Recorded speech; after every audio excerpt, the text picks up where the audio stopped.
السلام علیکم۔ طاقت اور اختیار انسان کو ایکسپوز کر لیتا ہے، اس کی اصلیت کو سامنے لے آتا ہے، لیکن یہ طاقت اور اختیار ایسی چیز ہے کہ وہ جب ہاتھ میں آ جائے تو انسان کے معلومات کا دائرہ بہت زیادہ وسیع ہو جاتا ہے، لیکن اس کے باوجود وہ طاقت کا نشہ اس طرح ہوتا ہے کہ معلومات وسیع ہونے کے باوجود اور ماضی کے اسباق کے باوجود وہ انسان یہ سمجھ بیٹھتا ہے کہ جیسے یہ عہدہ اور یہ منصب ان کے ساتھ ہمیشہ کے لیے رہے گا۔ جسٹس ریٹائرڈ ثاقب نثار صاحب کو بھی جب وہ چیف جسٹس بنے تو ہم نے کچھ اس طرح ہی پایا، وہ اپنے ایریا سے نکل کر بہت سارے ایسے کام بھی کرنے لگے تھے کہ جن کا ان سے کوئی تعلق نہیں تھا۔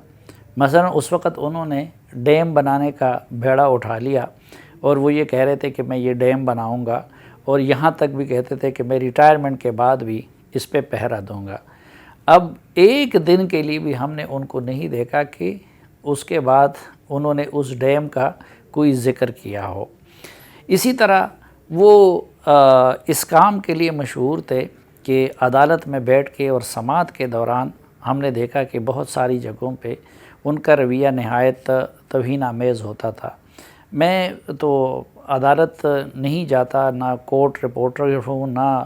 قانونی نکات اور نزاکتوں کو سمجھتا ہوں، لیکن ایک دو خاص مواقع پہ مجھے جانے کا اتفاق ہوا۔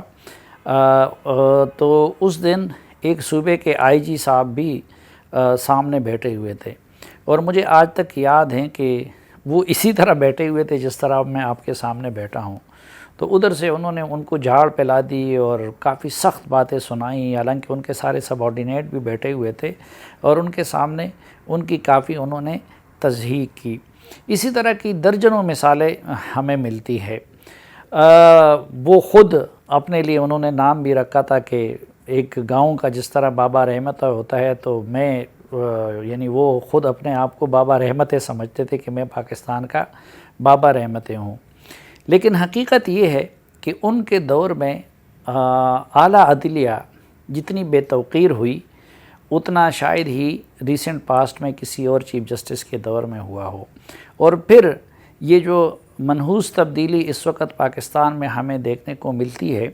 اور اس میں جو معیشت کا ستیہ ناس ہو گیا، جس طرح ادارے بے توقیر ہوئے، تو اس تبدیلی کے پیچھے جو چند ایک اہم کردار ہے اس میں ایک ان کو بھی سمجھا جاتا ہے، اور ان کے ذمے بہت سارے سوالوں کا جواب دینا ہے۔ آج تو ایک تازہ واقعہ یہ سامنے آیا ہے کہ گلگت بلتستان کے جو چیف جج ہیں رانا شمیم، انہوں نے یہ گواہی دے دی ہے ایک ایفیڈیوٹ کی صورت میں کہ جب وہ ان کے ہاں تشریف لے گئے تھے الیکشن سے قبل، تو ان کی موجودگی میں انہوں نے یہ ہدایت دی رجسٹرار کے ذریعے ہائی کورٹ کے جج کو کہ وہ مریم نواز صاحبہ کو اور میاں نواز شریف صاحب کو الیکشن سے قبل ضمانت نہ دے۔ اب یہ معاملہ چونکہ اس کا تو اسلام آباد ہائی کورٹ کے چیف جسٹس نے نوٹس لے لیا ہے، اور یہ معاملہ سب جوڈس ہے، اس لیے اس پہ تو میں بات نہیں کرنا چاہتا، لیکن حقیقت یہ ہے کہ بہت سارے معاملات ایسے ہیں کہ جو اس وقت بھی نظر آ رہے تھے اور جو آج بھی نظر آ رہے تھے کہ اس میں جسٹس ثاقب نثار صاحب نے کردار ادا کیا، اور ایسا کردار ادا کیا کہ جو کہ سپریم کورٹ آف پاکستان کے چیف جسٹس کے شائع نشان نہیں تھا۔ اب مثلا ویسے تو وہ بڑھ کے بہت مارتے تھے اور بہت کچھ کہتے تھے، لیکن حقیقت یہ ہے کہ ان کے دور میں جو جینون کیس تھے، مثلا یہ جو اب آرمی پبلک اسکول کا مسئلہ سامنے آ گیا ہے، تو اپنے دور میں انہوں نے اس مسئلے کو تو کوئی ہاتھ نہیں لگایا۔ اسی طرح مسنگ پرسن کا معاملہ تھا، اس پہ تو انہوں نے کچھ نہیں کیا۔ خود ایک معاملہ جس میں کہ مجھے بھی پیش ہونا پڑا، وہ اعظم سواتی صاحب کے ہاتھوں ایک باجوڑ کے ایک خاندان کے ساتھ ظلم کا تھا۔ وہاں پہ بھی انہوں نے بڑی سماعت کے دوران دھمکیاں دی، لیکن عملاً جب ڈیسیجن آیا تو وہ کچھ بھی نہیں تھا۔ لیکن بعض اوقات ہمیں اس چیز پہ بھی حیرانی ہوتی ہے کہ جس طرح رانا شمیم صاحب ہیں، تو یہ لوگ ریٹائرمنٹ کے بعد ہم حیران ہوتے ہیں کہ ان کے ضمیر کیوں جاگ اٹھتے ہیں۔ لیکن ایک جج جس نے دوران ملازمت ان کا ضمیر جاگ اٹھا تھا اور انہوں نے یہ گواہی دی تھی، جسٹس شوکت صدیقی نے، انہوں نے 21 جولائی 2018 کو یہ بات کی تھی کہ ان کو پہ کس طرح دباؤ ہوتا ہے اور ان کی عدالت کو کس طرح مینیپولیٹ کرنے کی کوشش کی جاتی ہے، اور اس وقت یہ جسٹس ثاقب نثار صاحب سپریم کورٹ آف پاکستان کے چیف جسٹس تھے۔ تو انہوں نے اس معاملے کا کوئی فالو اپ نہیں کیا، اس کو کوئی منطقی انجام تک نہیں پہنچائے، اور الٹا جسٹس شوکت صدیقی کو سزا بھگتنی پڑی اس حقیقت کے اظہار اور اعتراف کے۔ تو ایک نہ ایک دن تو پھر آنا ہوتا ہے کہ انسان کو حساب دینا ہوتا ہے، اور خصوصاً میں سمجھتا ہوں کہ جو کام انہوں نے کیا ڈاکٹر سعید اختر صاحب کے ساتھ، اس طرح کے بے تحاشا واقعات ہیں، تو میں نہیں سمجھتا کہ ان مظلوموں کے جن کو انصاف نہیں مل سکا ان کے دور میں، یا ان مظلوموں کو کہ جو ان کے دور میں ان کے ساتھ مزید ظلم روا رکھا گیا، تو ایک تو یہ ہے کہ ان کی آہیں کبھی بھی ان کا پیچھا نہیں چھوڑ سکتی، اور دوسرا ان کے دور میں جس قدر یہ عدلیہ پولیٹیکل مینجمنٹ کے لیے استعمال ہوا، تو وہ بھی اگر ثاقب نثار صاحب کا یہ خیال ہو کہ وہ سوالات، وہ الزامات ان کا پیچھا چھوڑیں گے، تو میرے خیال میں یہ کبھی نہیں ہو سکتا۔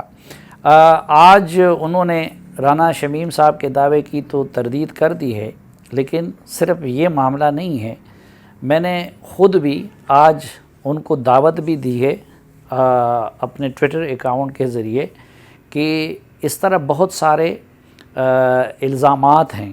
جن کا ان کو بہرحال جواب دینا ہوگا، اور میں نے اپنا شو بھی ان کو آفر کیا ہے، اور آج اس ویڈیو کے ذریعے بھی میں ان کو آفر کرتا ہوں کہ وہ تشریف لائیں، بلکہ میں خود ان کے پاس حاضر ہو جاؤں گا، اور یہ اور اس طرح کے بہت سارے جو الزامات ہیں، کیونکہ اب ان پہ کوئی قانونی قدغن نہیں ہے میڈیا پہ آنے کے لیے، تو وہ بیٹھ کے اپنی صفائی دے دیں، اور جس طرح میں نے ٹویٹ میں کہا ہے، تو میں ان سے یہ بھی کہتا ہوں کہ یہ شورٹی اور آپ لوگوں کی وساطت سے بھی ان کو یہ یقین دلاتا ہوں، یہ گارنٹی کراتا ہوں کہ میرے ان کے ساتھ پروگرام میں نہ تو بدتمیزی ہوگی، نہ جس طرح ان کی عدالت میں کبھی کبھار ہوتا تھا، نہ اس طرح جو ہے میں ان کو ایمبیرس کرنے کی کوشش کروں گا، اور ان کو اپنا موقف بیان کرنے کا پورا موقع بھی دوں گا۔ تو اگر تو وہ اس طرح نہیں کرتے اور ان الزامات کی صفائی نہیں کرتے، تو ظاہر ہے کہ اس الزام کے لیے اور اس طرح بہت سارے دیگر الزامات کے لیے ان کو ملزم نہیں بلکہ پھر مجرم گردانا جائے گا۔ ویسے بھی ایک بات تو واضح پہلے سے نظر آتی ہے کہ اگر ان کا معاملہ بالکل صاف ہے، اور واقعی جس طرح وہ کہتے تھے اور دعویٰ کرتے تھے اور انہوں نے باب رحمت کا کردار ادا کیا ہے، تو پھر ایک یہ بھی سوال ہے کہ اس کے بعد وہ منظر سے غائب کیوں ہیں؟ خود ان کا منظر سے غائب رہنا اور عوام کا اور میڈیا کا سامنا نہ کرنا بھی اس بات کا ثبوت ہے کہ وہ اس پولیٹیکل انجینئرنگ میں بہت بری طرح استعمال ہوئے ہیں۔ لیکن بہرحال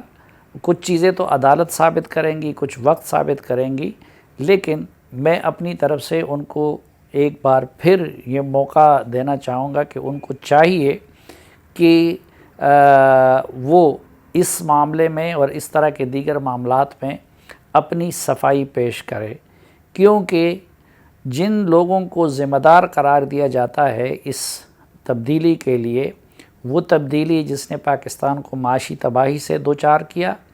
جس نے اس پاکستان کو ادارہ جاتی رسوائیوں سے دوچار کیا، جس نے پاکستان کو سفارتی تنہائیوں سے دوچار کیا، اس کے لیے ان کو بھی مورد الزام ٹھہرایا جا رہا ہے۔ یقیناً انہوں نے یہ از خود نہیں کیا ہوگا، کیونکہ میاں نواز شریف نے تو کسی زمانے میں ان پہ بڑے احسانات بھی کیے تھے، لیکن جن کے کہنے پہ انہوں نے کیا ہے، تو وہ آپ لوگوں نے وہ لطیفہ سنا ہوگا ایک جہاز میں ایک طوطے کی اور ایک ایئر ہوسٹس کی، کہ بھئی طوطا تو اگر اس طرح کی حرکتیں کر رہا تھا تو وہ تو اڑ سکتا ہے۔ تو جن لوگوں کے کہنے پہ انہوں نے کیا ہے، تو وہ تو اپنے آپ کو پروٹیکٹ کر سکتے ہیں، لیکن ثاقب نثار صاحب کو یہ یاد رکھنا چاہیے کہ ان سے بہرحال حساب لیا جائے گا، اس لیے بہتر یہی ہے کہ وہ حساب کا وقت آئے تو وہ اپنی پوزیشن ان حوالوں سے کلیئر کر لیں۔